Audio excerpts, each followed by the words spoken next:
Welcome back, everyday business leaders. I'm Melanie Ake, your host for the show today, coming to you from JP the Geek Studio in Greenwood, Indiana. I am thrilled to have you here with us today. Joining me, you're going to meet a young man that's going to help us understand about suicide prevention and how you can get involved. Join me as we connect and celebrate remarkable leaders from our very own community. Remember to subscribe to our channel, turn on notifications so you never miss an episode. We have another exciting segment for you for business innovation and inspirational leaders.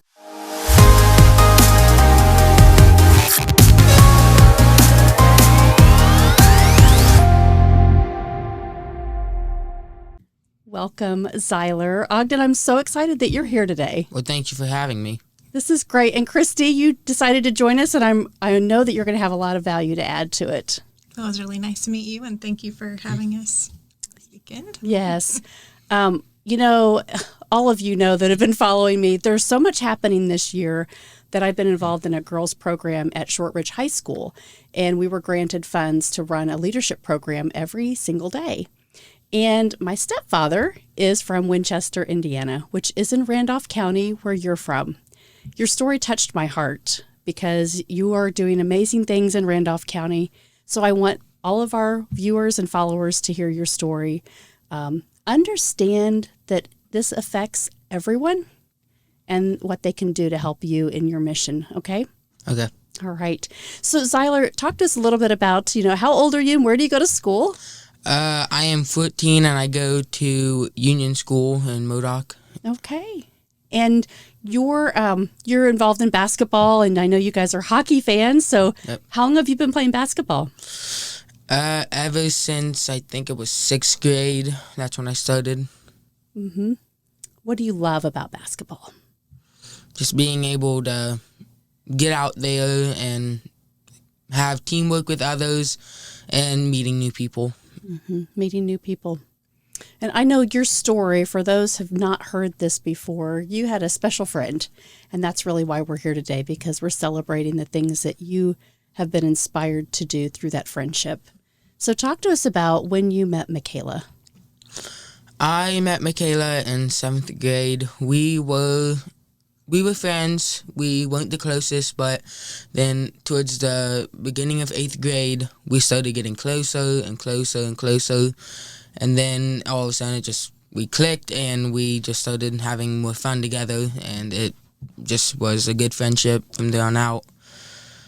And good friends, you spent time with her, you were getting ready to go do a lot of fun things. You went to homecoming together, and she was actually the homecoming queen, right? Yeah, she was. Yeah, so that's pretty cool. And you guys text each other all the time, and you played basketball together, and you shared a lot of memories. Yeah, we did. Yeah, yep. And so, this story kind of turns a little bit because something unfortunate happened, and it really hurt your friendship, and it hurt the rest of everything else that you were trying to develop your friendship for the rest of your life. So talk to us about when that happened. It was February 9th. I woke up, and usually we would text each other good morning, and she woke up really early around 5 to feed her cows, and that morning I did not get a good morning text, and I thought I beat her. I thought it was I think she just forgot, because we used to have the game with whoever would text first, and she would always win. So I thought I finally beat her, but that was not the case that day. Then I started getting worried when it was beginning to be 8, the start of school. I started to be really worried because she didn't text, she wasn't at school, and I was just thinking something was off. And I think it was first hour of school. We heard noises, sound like sirens, and that's when we all started to become very worried because she wasn't here. I didn't get a text, and no one heard anything from her for a while. Mm-hmm. So, yeah, that's the start of it. And then, actually, it was in 5th hour.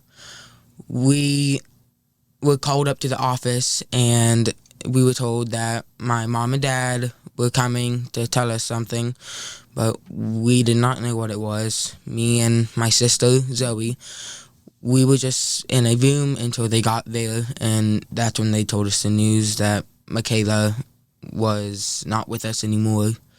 And I was just in shock for I was in shock for a couple of hours until it finally really hit me that it wasn't a dream, and it was real life. Mm-hmm. In that moment, and I know this is really hard, a lot of people that go through this, thinking about what else could you have done, right? Is there anything that you understood or that you would look out for? Or if you think about the conversations you had, people seem really normal, right, before something tragic happens. And so what you're trying to do with this awareness is to help people understand they can talk about things. Yeah. They can reach out to people and they don't have to feel alone. And that's why I really connected to your story, because I think you don't know what someone's going through, and you don't really, you can't get involved. You don't know that side of the story.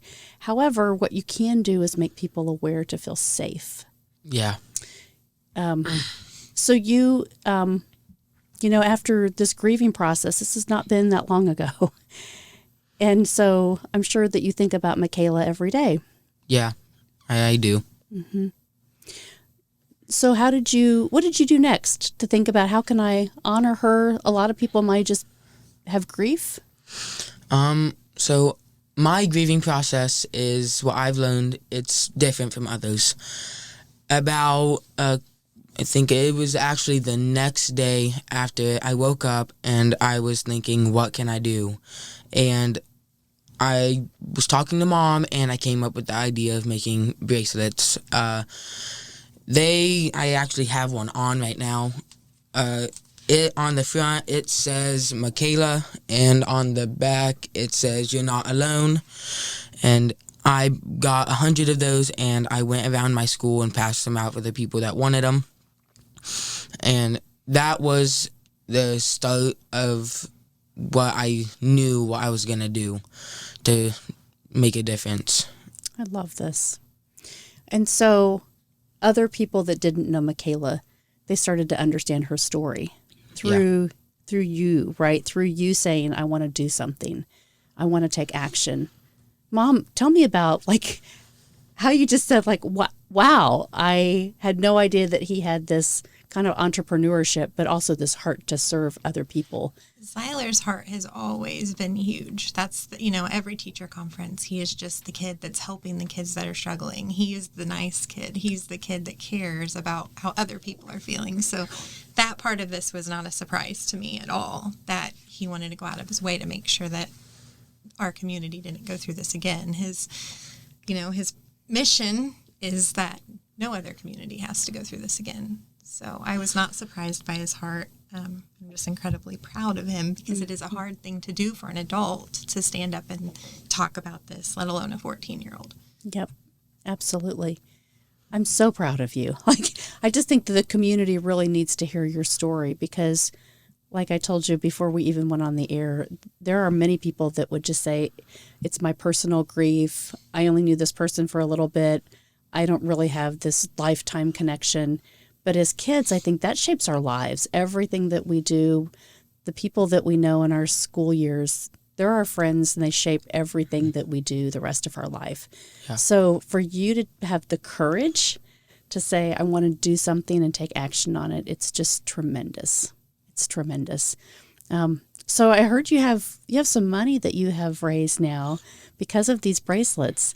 And tell us what else is happening with your organization. Chasing Sunsets Incorporated is the name of your nonprofit. Yes. So we had a co-show September 9th this year, and we were hoping to raise some money for 5 scholarships for all of the Randolph County schools, and we completed that. We got $500 for each 5 Randolph County schools. Yay. And hopefully we can get more for those scholarships over the next couple months. That is wonderful. Now, I read a little bit, but I want you to share with people. So if they're thinking about, wow, my kids go to Randolph County, what is all involved in the scholarship process? What do people need to do? Hi, this is Melanie Ake. When you visit everydayleaders.com, you'll find valuable resources to become a better leader in your life. Women's leadership programs, including Top Floor Women, our monthly networking events, corporate workshops, and strategic business coaching services. Discover classes and products to develop yourself, including our morning leadership devotionals. Don't forget, order one of my inspirational books, sign up for classes, or pick up some gear in the Leader Store. Listen to the Everyday Business Leaders podcast, apply to be a guest in our studio, or even sponsor your own commercial advertisement. Contact us today at everydayleaders.com. Well, we sent out a form to the schools, but it says that they have to write an essay about what mental health means to them. And I'm not going off of grammar. I'm not going off of what, if they had any mispunctuations or anything like that. I'm just going off of what they put down, because I know myself, I'm not the best with grammar. I make mistakes. I know everyone does. So, and they also have to be a senior this school year. Okay.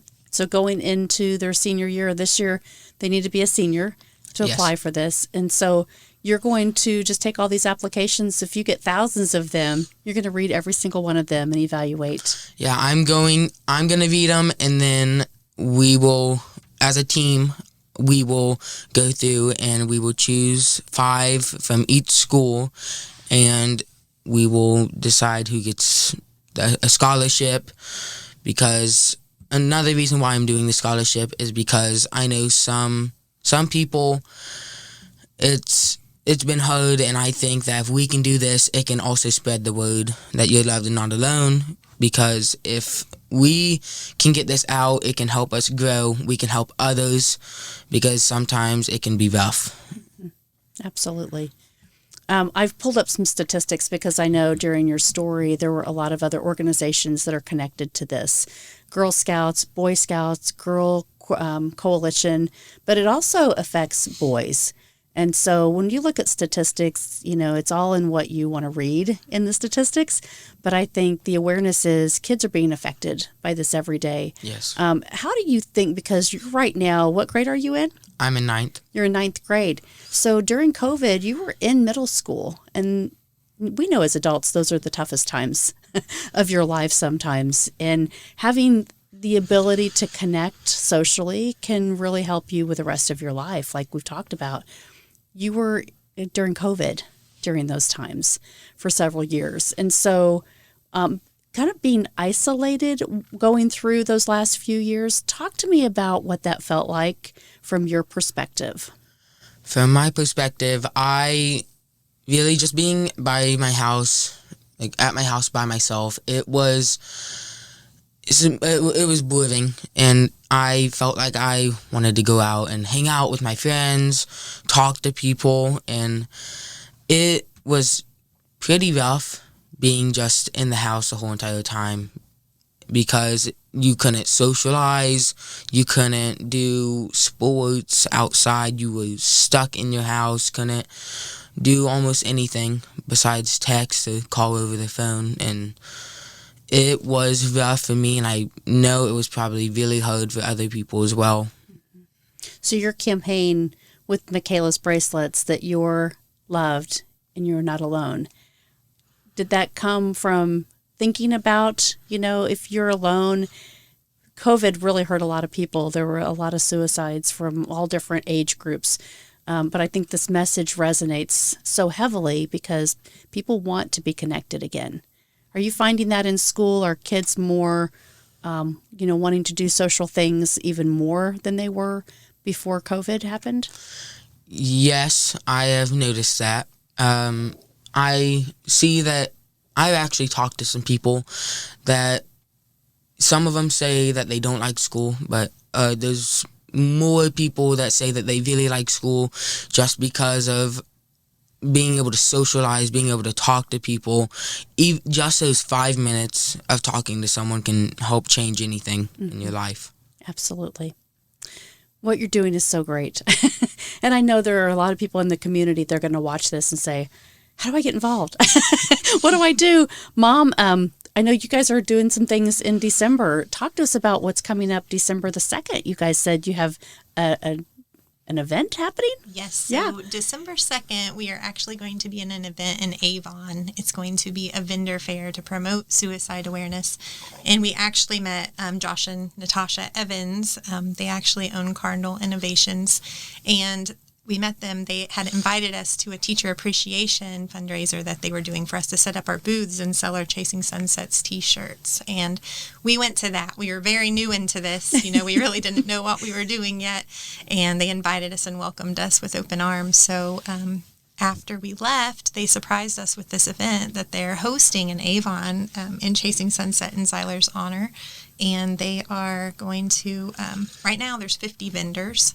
So please, everyone come and support these local vendors and just come and spread the, awareness for suicide prevention and the message that you're loved and you're not alone. And hopefully everybody will come out and have a good time and a good community event. That is awesome. There's so many things that are happening. I think the Indiana Youth Institute, Girls Coalition. Talk to us. I know at Shortridge High School, the program that I'm involved with this year, the Girls Talk program has been going really well. And so they want to start in parallel the Boys Talk program. So talk to me a little bit about, because you're a boy. Yeah. What does it feel like, all of this social media, people talk from a kid's perspective, and we talk about it from an adult perspective. But how is it on social media? What's your understanding? How you can help kids not feel alone when they're really heavily involved in social media? Give us some advice just from a 9th grader's view. What can kids do to not feel so alone when they're watching and trying to be like everybody else, trying to compare their lives to everybody else? What I figured out is you do not want to compare your life with someone else's, because you have a different backstory. You have different things you went through in your life that have changed you. And if you just keep comparing yourself to other people, then you will feel like that you need to constantly keep changing and changing and changing. But if you adjust yourself and you are able to talk to people about what you're feeling, what is going on in your life, then maybe that will make you feel not as alone, and it might even change the perspective of others, that they can be themselves and they don't have to go off of somebody else's life. That's great advice. Thank you. Yep. You're so wise. Good job, Mom. It's really awesome to meet you. It's nice to meet you. Yeah, I'm really excited about your story, sharing everything about Chasing Sunsets Incorporated. Anything that everyday leaders can help you do to get the word out is on my heart. Thank you very much for the bracelet. Anything else that you want to share with us that you think right now the platform to be able to deliver a message to those kids that are out there that are thinking like, but you don't understand. There's nobody that I really have to talk to. What can they do right now? Well, there is, in Indiana, there is a number you can call for a counselor if you don't want to spend the money to go talk to a counselor, or you don't want to have to go in person and you just want to talk over the phone. You can call 211. It is a number that you can talk to for counseling, and if you just need someone to talk to, because I know it can be rough. I know life throws things at you that you might not understand why or how this is going to affect you. But if you can just talk to someone, anyone, it can be someone that you don't spend a lot of time with, someone that you do spend time with, anyone, just try to go out, talk to them. And if you see others that are not doing the best, ask them that if they are okay.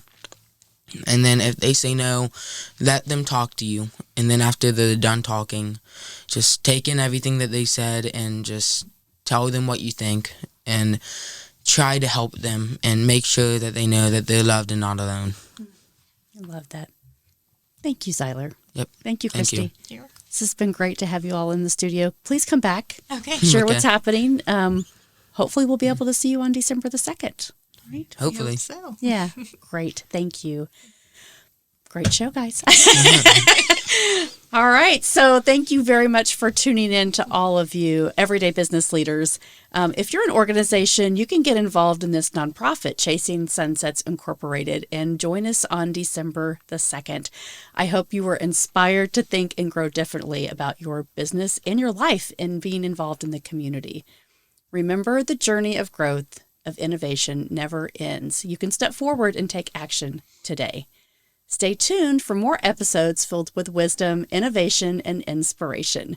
This is Melanie Ake signing off from JP the Geek Studio, where better IT service is just a call away.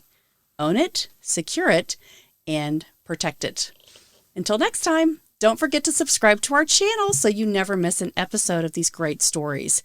Everyday Leaders helps you develop strategies to become a better leader in your life. Remember, it's not what you do in a day. It's what you do every day that makes the most impact